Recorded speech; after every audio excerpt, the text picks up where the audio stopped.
Ó, vem, Espírito,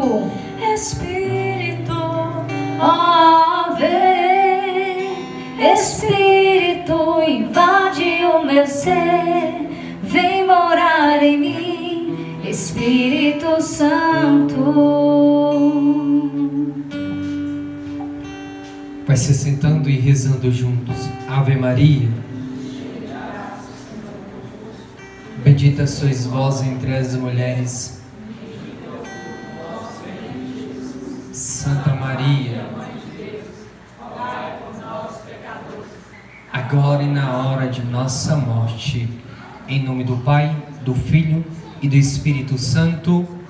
Amém. Vamos dar uma salva de palmas para o Senhor. Para quem não me conhece, o meu nome é Jovenilson. Pode me chamar pelo nome de Nil, fica mais fácil. E é sempre bom estar aqui anunciando a palavra de Deus, contando aquilo que Deus tem feito e que Deus está realizando no meio da humanidade através dos seus servos. Abra comigo a sua Bíblia em 2 Samuel capítulo 23. 2 Samuel capítulo 23, versículo 8 seguintes. 2 Samuel 23, versículo 8.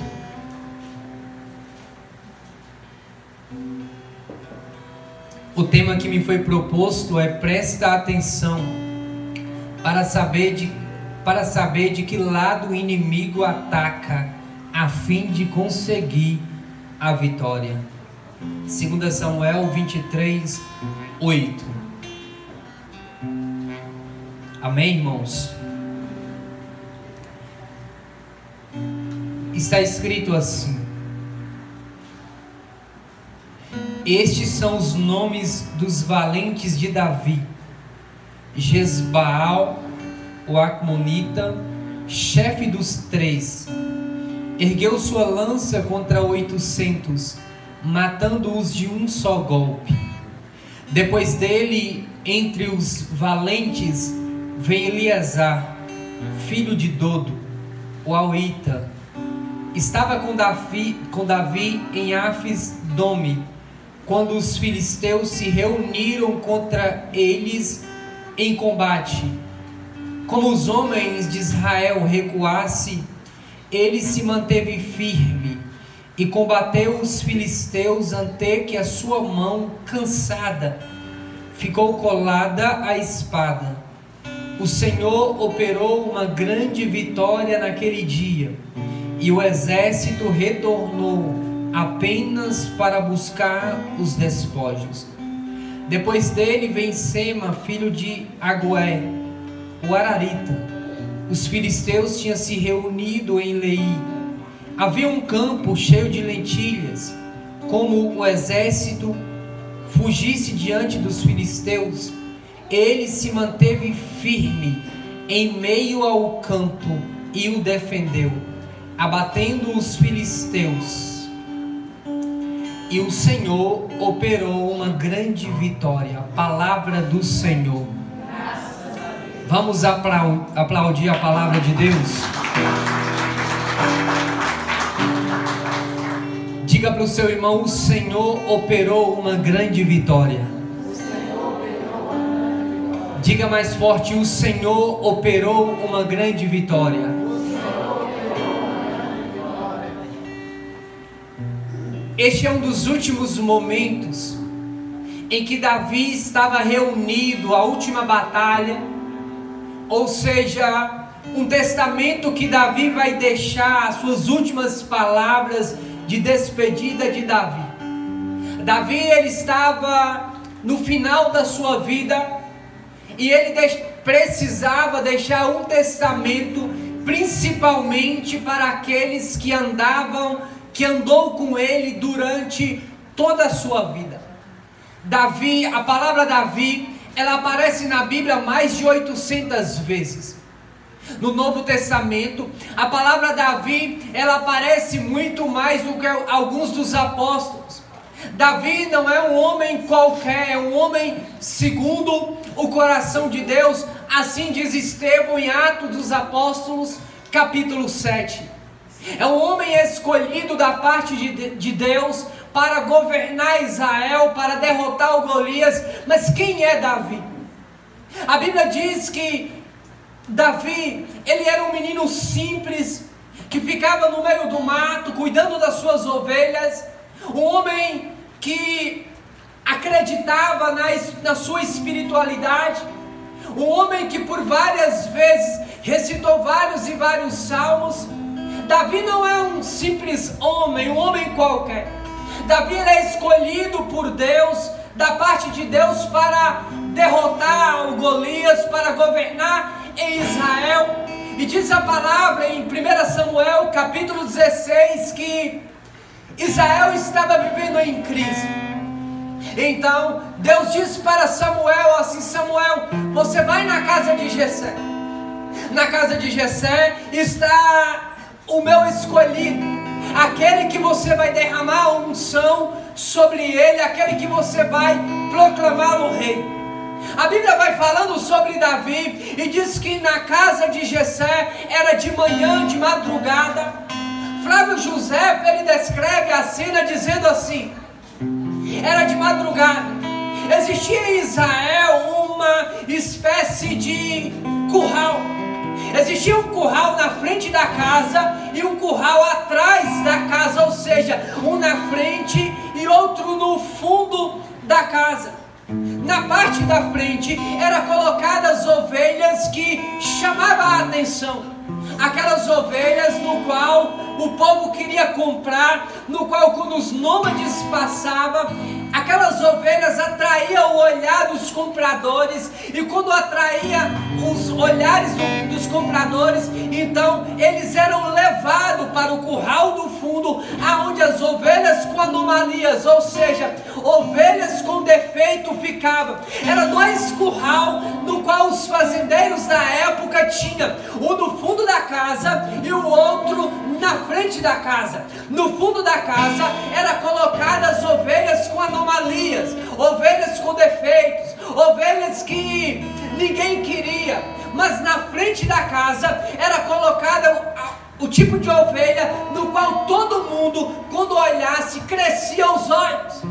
Era de madrugada, diga comigo, de madrugada. Diga mais forte, de madrugada. Chega a notícia, Samuel ele vai visitar Jessé.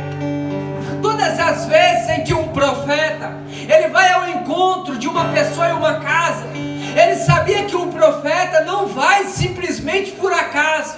Existia um mandado da parte de Deus, para poder ir numa casa, e o profeta ele não visitava uma casa qualquer não, ele ia onde Deus mandava, ele ia onde Deus queria, ele ia onde tinha algo da parte de Deus para acontecer. Era de madrugada. Davi ele levanta para poder levar as ovelhas para o deserto, para cuidar das ovelhas. E quando Davi ele pega as ovelhas para poder ir, logo ele percebe uma movimentação estranha dentro da casa. A mãe de Davi era uma escrava, não era uma mãe como seus irmãos tinham, a esposa de Jessé. Pelo contrário, a tradição diz que quando Davi compõe aquele Salmo 50, algumas Bíblias 51, que ele diz assim: olha, no pecado a minha mãe me concebeu. Davi estava dizendo assim: olha, o meu pai, houve uma época que o meu pai ele pulou a cerca com a escrava, e naquela união foi gerado a minha própria pessoa, ou seja, eu. Então Davi está compondo o Salmo 50 e dizendo assim: olha, eu sou fruto do pecado. Davi está dizendo: olha, no pecado a minha mãe me concebeu. Mas Davi ele levanta de manhã. Quando Davi levanta de madrugada, ele vai conversar com as suas irmãs, ele vai conversar com os seus irmãos, e é lá que os irmãos olham para Davi e dizem: ei, bastardo, você pode dar licença daqui. Ele pergunta por quê. Ele vai dizer assim, os irmãos de Davi vai dizer assim: olha, hoje o profeta ele resolveu vir me visitar, vai visitar a nossa casa. Existe uma autoridade, existe uma unção sobrenatural nesta casa. Então Davi olha e vai dizer assim: olha, mas eu sou filho também, E os irmãos olham para Davi e dizem assim: olha, só que você, ao contrário de nós, você é filho, você é bastardo. A sua mãe, ela não vive conosco. A sua mãe, ela é escrava. A sua mãe, ela não convive no ambiente onde todo mundo convive. Então Davi, ele sendo pastor de ovelhas, ele pega as suas ovelhas, sabendo que o profeta iria visitar a casa dele naquele dia, mas que na mesa aonde Davi, ele tinha que estar, o lugar de Davi, ele não poderia preencher aquele lugar, porque ao contrário dos outros filhos que chamavam a atenção, Davi em momento nenhum chama a atenção. Davi é alguém que tem traumas. Davi é alguém que sofre as consequências do pecado da sua mãe. É por isso que mais tarde ele vai compor o Salmo 50 dizendo assim: olha, no pecado a minha mãe me concebeu. Eu sou fruto de um pecado. Este é Davi. Só que Davi, sabendo, ele conhece, ele é pastor de ovelhas, ele cuida das ovelhas. Ele indo para o deserto, ele leva consigo as ovelhas com anomalia, e as ovelhas boas, ou seja, aquelas ovelhas aonde os compradores crescem os olhos, aonde todo mundo quer comprar aquelas ovelhas. Davi, ele é pastor, e Davi vai. De repente, chega a notícia: Samuel está indo em direção à casa de Jessé. Eles preparam uma mesa, preparam um banquete, e preparando todo um banquete para a espera do profeta. A Bíblia diz que quando Samuel chega, Deus fala no coração do profeta. E quando Deus fala no coração do profeta, Deus vai dizer para Samuel: escolhe um.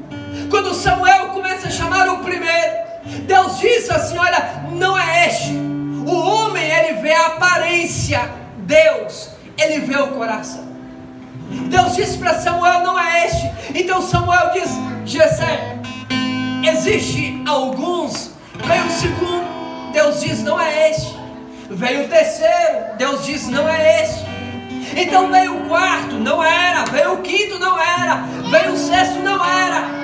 Quando Deus olha para Samuel e fala no coração do profeta e diz para o profeta assim: olha, não é este que eu quero para poder ser rei, não é este que eu escolhi. Samuel chama Jessé e diz assim: falta algum? Jessé diz: falta. Samuel diz: quem?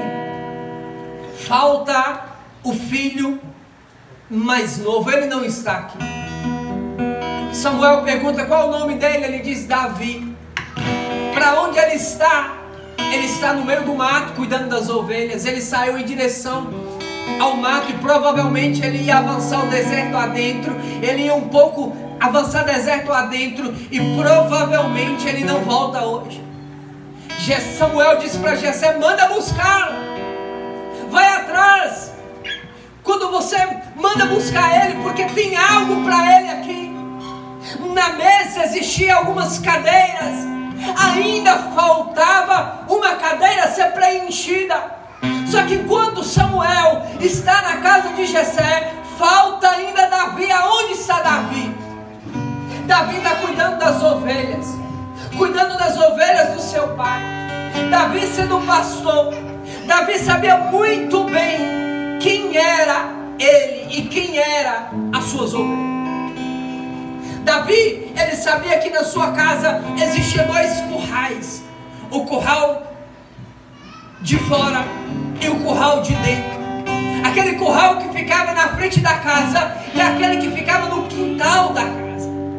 Quando Davi, ele está lá por volta do meio-dia, no sol quente, Davi, ele está esperando da hora de voltar com as suas ovelhas.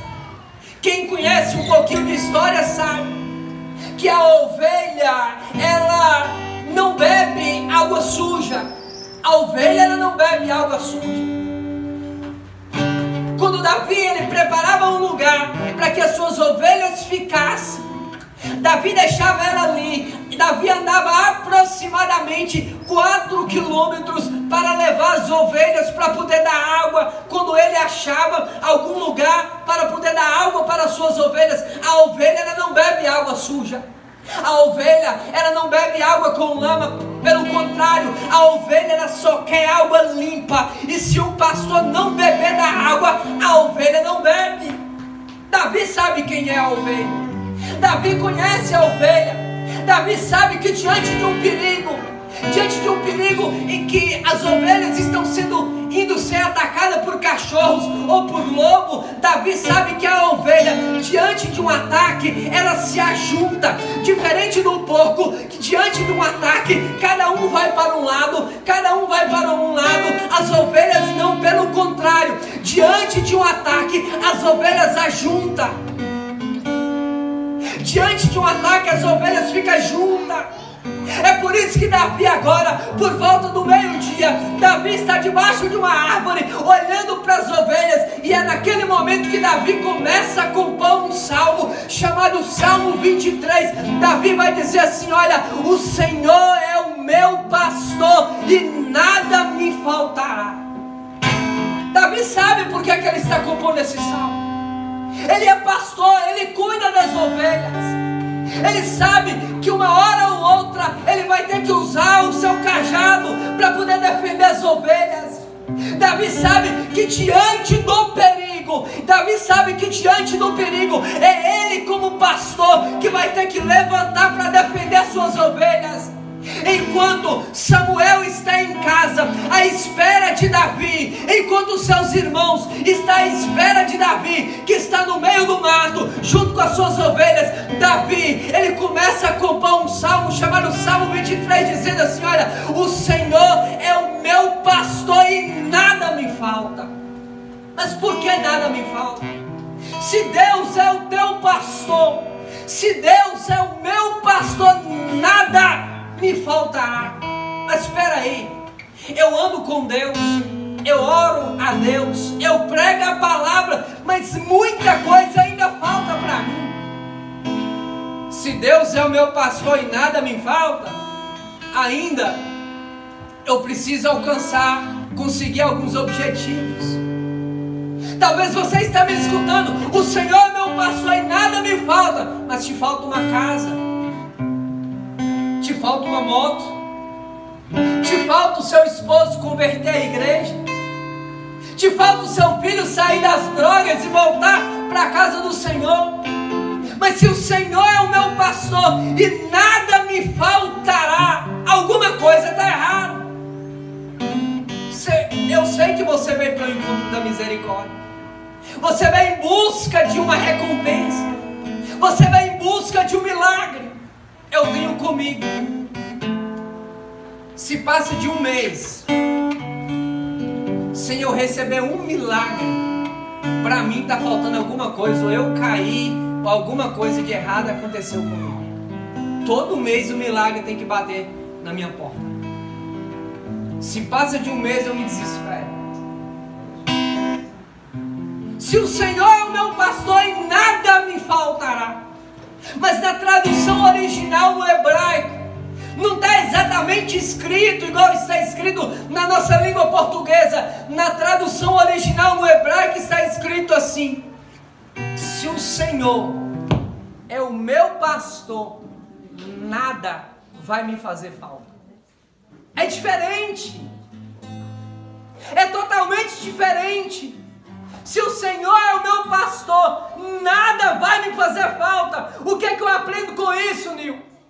Você pode estar na igreja, mas o seu marido vai estar nas drogas, na bebida. Calma, existe a hora certa, existe o momento certo de que Deus vai levantar em seu socorro, e no momento certo essa palavra vai se cumprir na sua vida. O Senhor irá operar uma grande vitória na sua vida. Eu não sei se é hoje, se é amanhã ou se é depois de amanhã, mas eu sei que a tua vitória vai chegar no nome de nosso Senhor Jesus Cristo.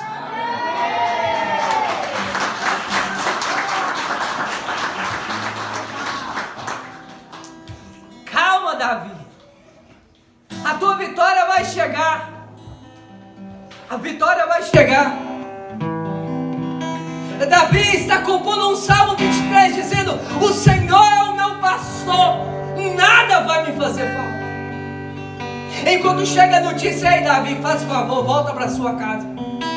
O profeta, ele está te esperando. Davi, ele volta para casa. Quando Davi volta para casa, o profeta vai até nele, derrama a unção sobre ele, derrama o azeite sobre ele e diz assim: olha Davi, Flávio José vai dizer: Davi, você será o futuro rei de Israel. Davi não fala para ninguém.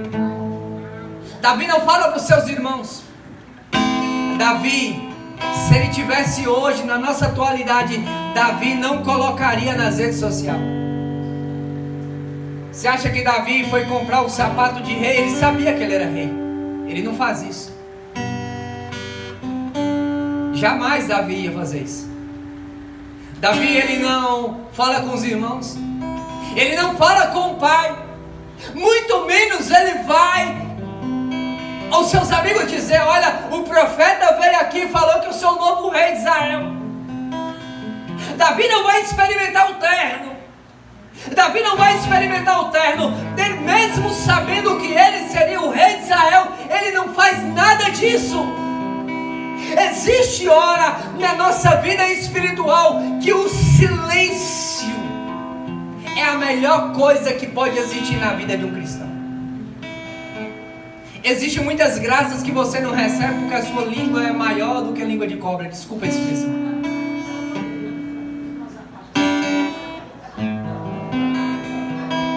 Existe coisa que não é para você colocar nas redes sociais.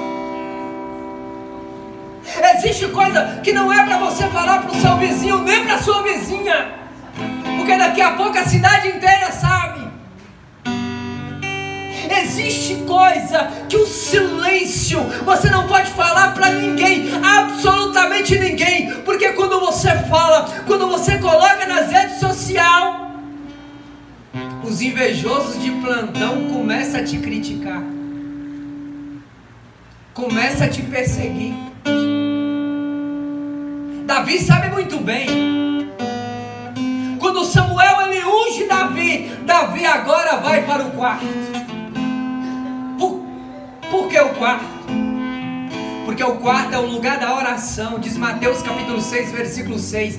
Davi, ele vai para o quarto agora terminar de compor o salmo. Porque quando Davi compôs o salmo dizendo: olha, o Senhor é o meu pastor e nada vai me fazer falta. Mesmo que eu ande pelo vale da sombra da morte, mesmo assim o Senhor é aquele que me sustenta. Davi, ele vai para o quarto e começa a pensar assim: olha, as ovelhas que não tem anomalia, as ovelhas que crescem os olhos, os meus irmãos mais velhos, que o profeta veio aqui, olhou para ele e achou que ele seria o rei. A ovelha com anomalia sou eu, que enquanto ninguém queria nada comigo, enquanto meu pai não queria nada comigo, enquanto meus irmãos não deixou nem eu assentar ao redor da mesa, se eu sou um pastor e nunca deixei as minhas ovelhas perecer, nem morrer atacada pelos lobos, assim é o Deus de Israel.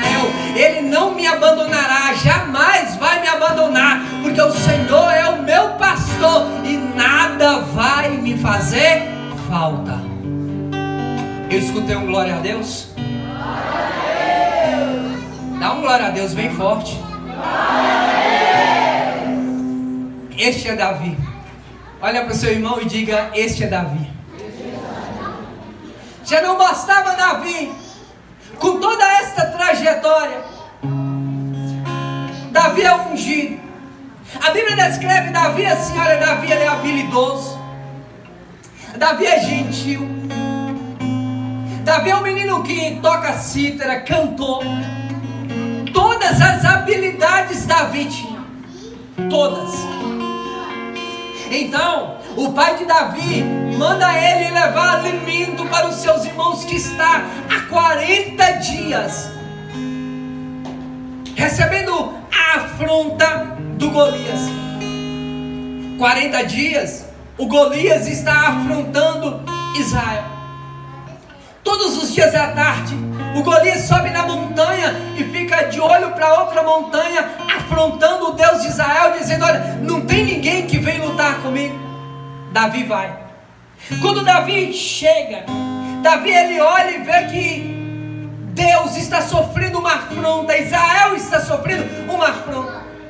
Então os irmãos de Davi olham para Davi e dizem assim: eu te conheço, moleque, eu sei que você não vai deixar isso barato. Davi vem, olha para Saul e diz: olha, ninguém vai enfrentar o Golias, ninguém. E ele disse: não, ninguém quer ir. Davi, me dá a sua roupa. Ele pega, Saul pega a roupa dele, a roupa de batalha, o seu escudo, a sua proteção, coloca sobre Davi. Davi percebe que está pesado demais. Davi larga aquilo ali e diz que Davi desce no riacho. Davi, ele descendo no riacho, ele pega 5 pedras. Olha para mim aqui. Alguns dizem que Davi pegando as 5 pedras é porque se uma pedra ele não conseguisse derrubar o Golias, nas outras 4 ele tinha a chance de colocar o Golias no chão. Não é assim. Se você for ler Bíblia, você vai perceber que o Golias, ele tinha 4 irmãos. Eles eram 5 irmãos. E ele tinha 4 irmãos do mesmo tamanho dele, com a mesma envergadura, do mesmo jeito que um lutava, o outro também lutava na batalha. Davi conhecia. Porque quando Davi ele vai em direção ao Golias, ele desce no riacho e pega 5 pedras para dizer assim: olha, se o Golias vir eu derrubo, e se os seus irmãos se levantarem contra mim, todos os 5 eu derrubo. Porque aquele que vigia, aquele que está com os olhos sobre a minha pessoa, ele não dorme e nem cochila. É o vigia de Israel. Davi está me ensinando assim, que diante da batalha, quando nós colocamos Deus para lutar na nossa vida, na nossa frente, nada e nenhum tipo de Golias é capaz de nos colocar no chão, porque quem batalha em nosso favor é Deus. Você sabe por que você ainda não venceu? Porque quem tem batalhado na sua casa é você, ainda não é Deus. Sabe por que o seu marido ainda não voltou para a igreja, ainda não largou a bebida? Porque quem tem batalhado é você. A partir da hora que você colocar Deus para batalhar em seu lugar, a partir da hora que você colocar, mais cedo ou mais tarde ele vai voltar para a igreja, o seu filho vai abandonar a droga, vai haver uma conversão em massa na sua casa. Por quê? Porque quem combate em seu favor é Deus e não você. Não existe batalha, não existe guerra perdida para quem tem Deus, para quem coloca Deus para combater. Olha para Davi. Eu sou apaixonado por Davi, mais apaixonado ainda eu fico, porque depois de tudo isso, depois de vencer as batalhas, a Bíblia diz que Davi, ele vai refugiar-se em uma gruta, em um porquê. Olha para mim. 1 Samuel capítulo 22, do versículo do 1 ao 10, diz que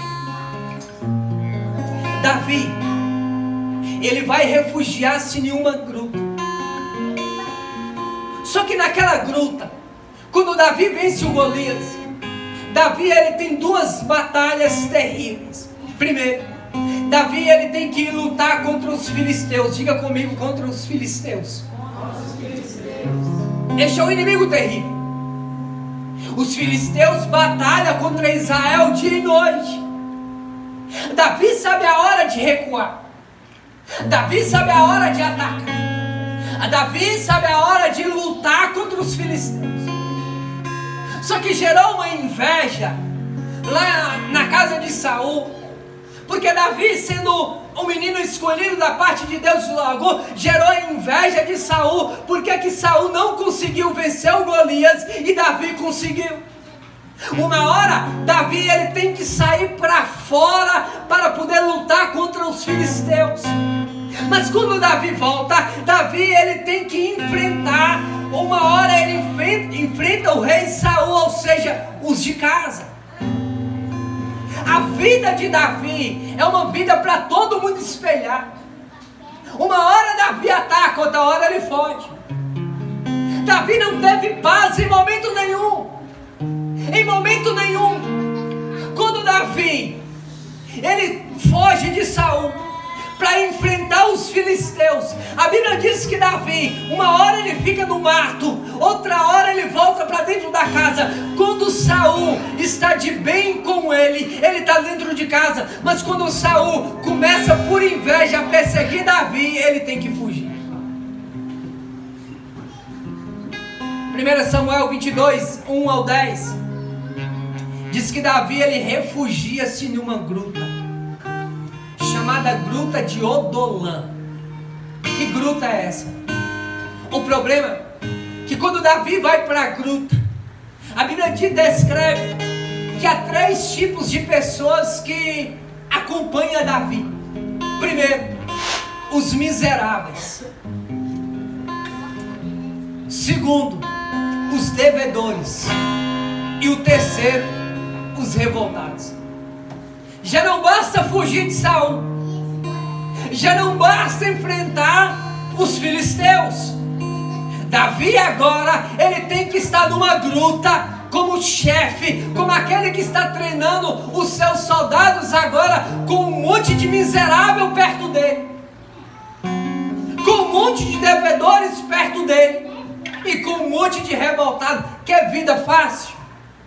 Imagina você andar com uma pessoa miserável do seu lado. Talvez você conhece alguns. Não existe coisa pior do que você andar com um miserável do seu lado. A pessoa só chora miséria, fica na lamúria o tempo todo, reclama de tudo e mais um pouco. Imagina você estar dentro de uma gruta, esperando o inimigo te atacar e ter uma miséria do seu lado. Não é fácil quando aquela fofoqueira vai na sua casa no dia de manhã. Não é fácil quando alguém chega na sua casa, você sabe que a anta tem um carro, uma casa, tem um salário e ainda reclama. Não é fácil. Você acha que é fácil para uma pessoa conviver com alguém que é miserável, que está do seu lado? Você vai dormir e o miserável está do seu lado. Olha o grupo, olha o tipo de gente que anda com Davi. Devedor. Uma pessoa que ela não é organizada financeiramente. Olha para cá. O que eu enfrento dentro da igreja hoje. Você chega dentro da igreja, você vai fazer um encontro, você cobra uma taxa de R$10 para a pessoa poder entrar, para poder ajudar. O povo chora, não tem dinheiro.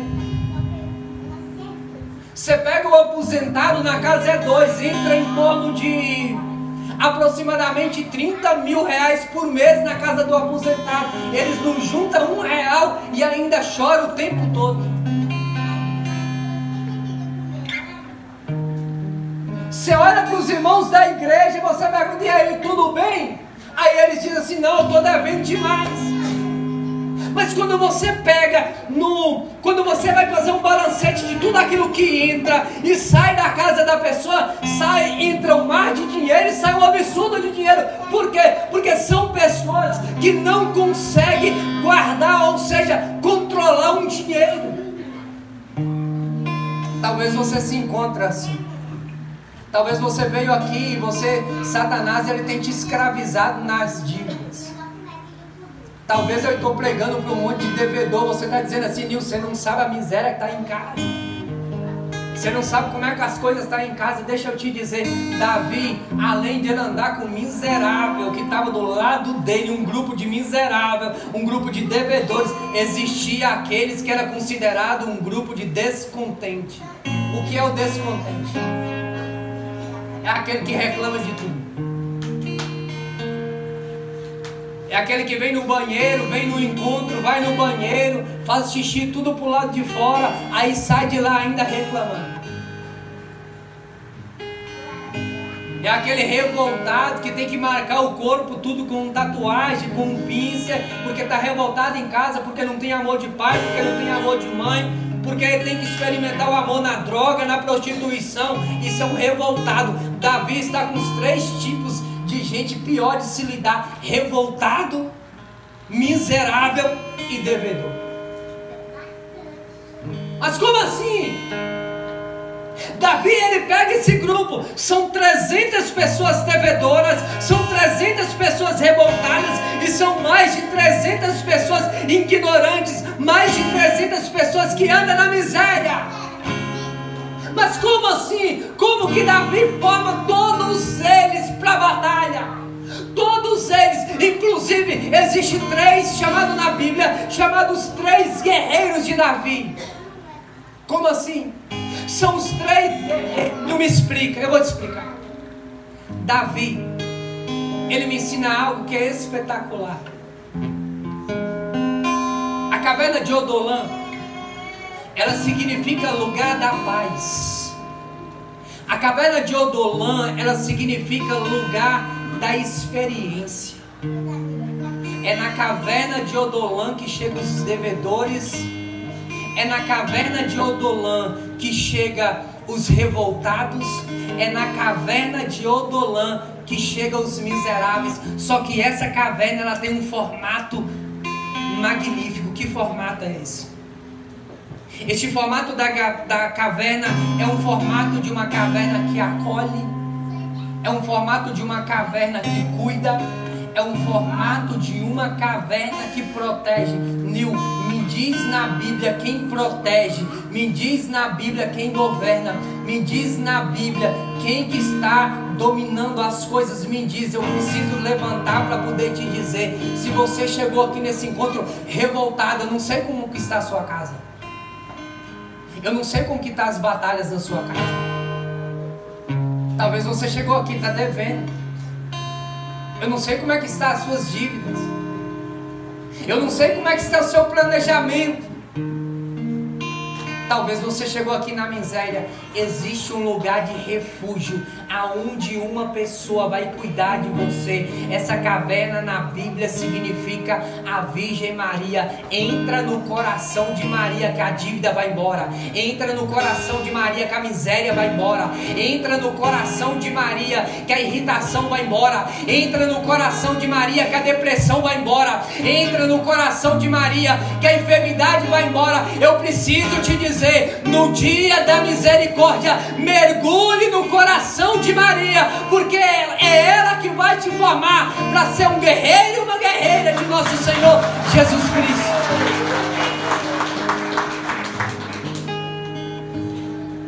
Você acha que é fácil? Todo bom líder você conhece de acordo com o grau de loucura e dos doidos que aproximam. Eu brincava com o Jean. Jean é um bom líder. Que existe cada tipo de doido que se aproxima dele.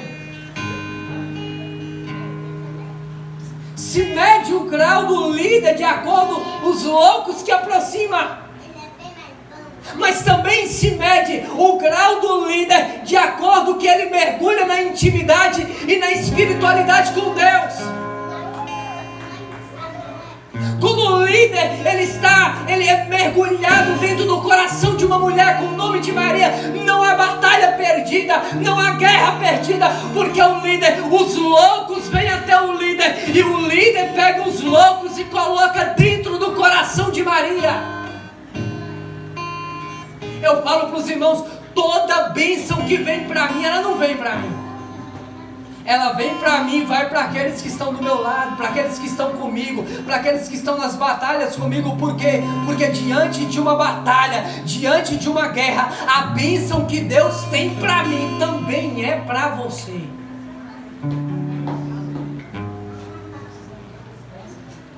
Eu falo para Deus direto. Eu sou apaixonado por Davi. Davi se refugia na caverna. Além de refugiar-se na caverna, eu acho impressionante a história dele, porque no final da vida de Davi, na última batalha, alguns soldados vão embora. Fica quem? Fica Davi, mais 3. Mas por que Davi? E eu aprendi com Santa Faustina. Porque que Davi, ele chega no final da sua vida combatendo contra os filisteus. Primeiro, porque Davi era um homem de oração. Diga comigo, Davi era um homem de oração. Davi era um homem de oração. Sacode o seu irmão e diga, Davi era um homem de oração.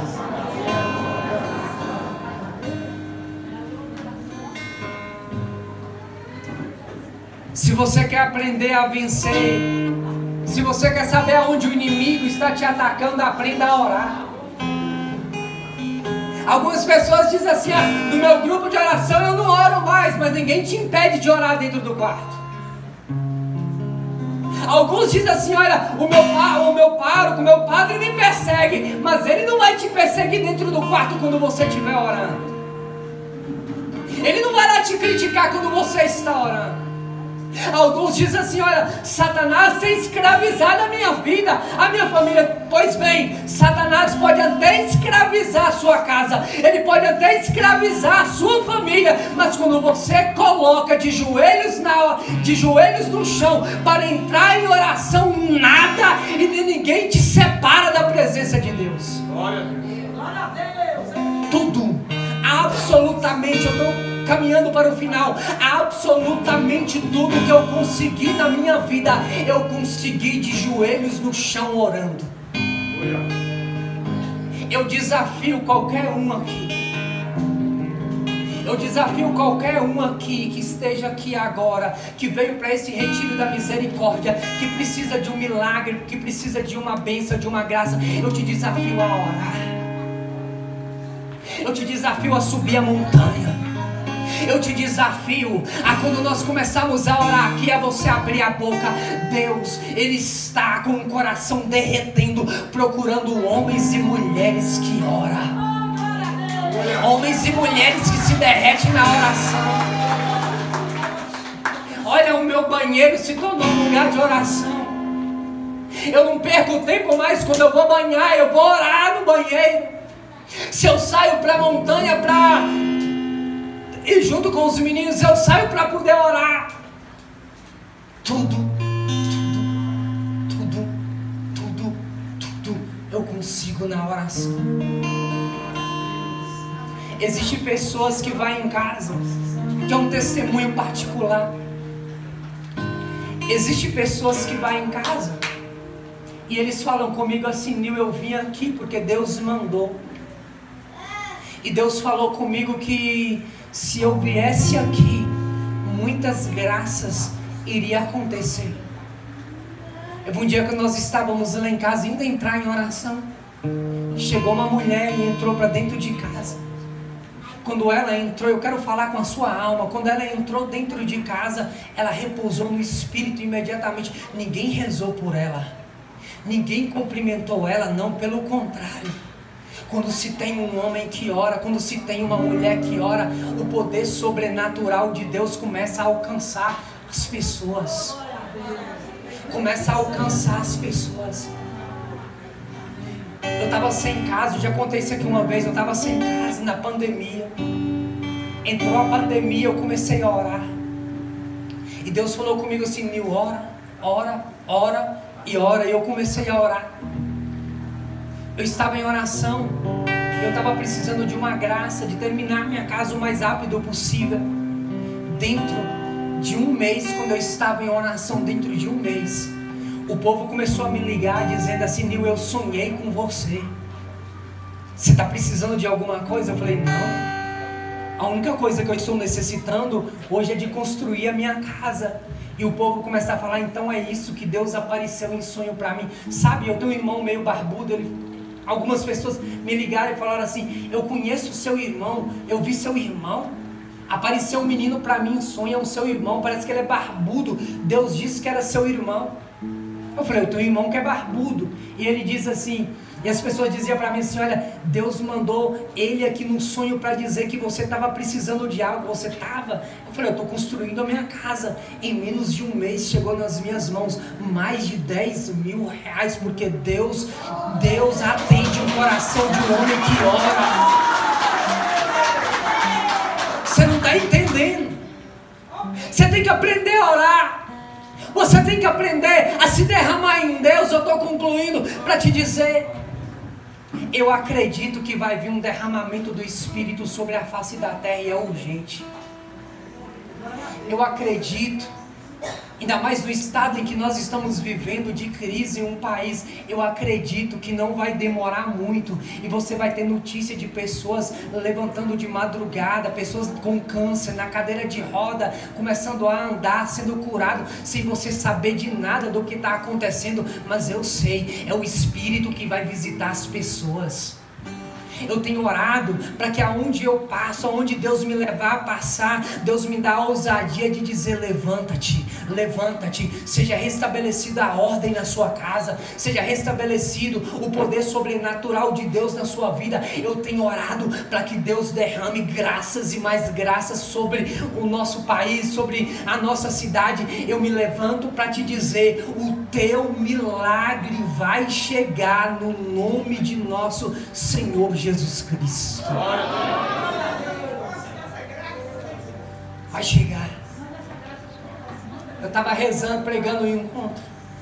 Não tinha muita gente lá no meio do encontro.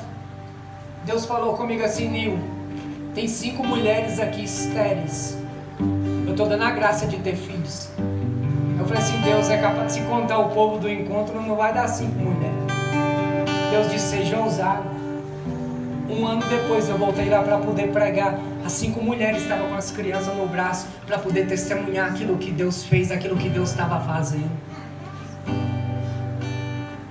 Você acredita? Tem certeza? Você crê que Deus vai fazer na sua vida? Tem certeza? Vai na fé. Vai na fé. Eu tenho pedido ao Padre Pio, meu santo de devoção, e às vezes ele faz umas loucuras. Prepara a música em ministério. Eu sou devoto do Padre Pio e da Virgem Maria.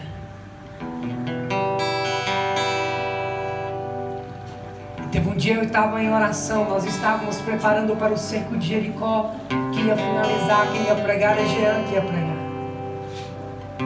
Meia-noite eu estava em adoração junto com os irmãos. Estávamos orando e de repente Deus disse assim, Nil, seja ousado na fé. Abre o olho. Eu abri o olho. Quando eu abri o olho, Deus disse assim para mim assim, olha quem está adorando Jesus com você. Isso é só para quem acredita, você não é obrigado a acreditar. É o que, Deus? Ele disse assim, olha, Padre Pio veio adorar junto com vocês. Eu falei, sério, Deus? Eu falei, me dá um milagre visível que ele está orando conosco. Me dá um sinal visível. Deus falou comigo assim, olha, Nil, para te provar, você vai embora agora 1h da manhã. Você vai chegar na sua casa e olhar na previsão do tempo. E você vai ver que não tem nenhuma chuva marcada para hoje. O Padre Pio vai dar a graça. Eu cheguei em casa, eu olhei na previsão do tempo, eu mostrei para minha esposa, não tem previsão de chuva. Eu levantei no outro dia e falei, hoje vai chover, o povo, você está ficando doido? Eu falei, não.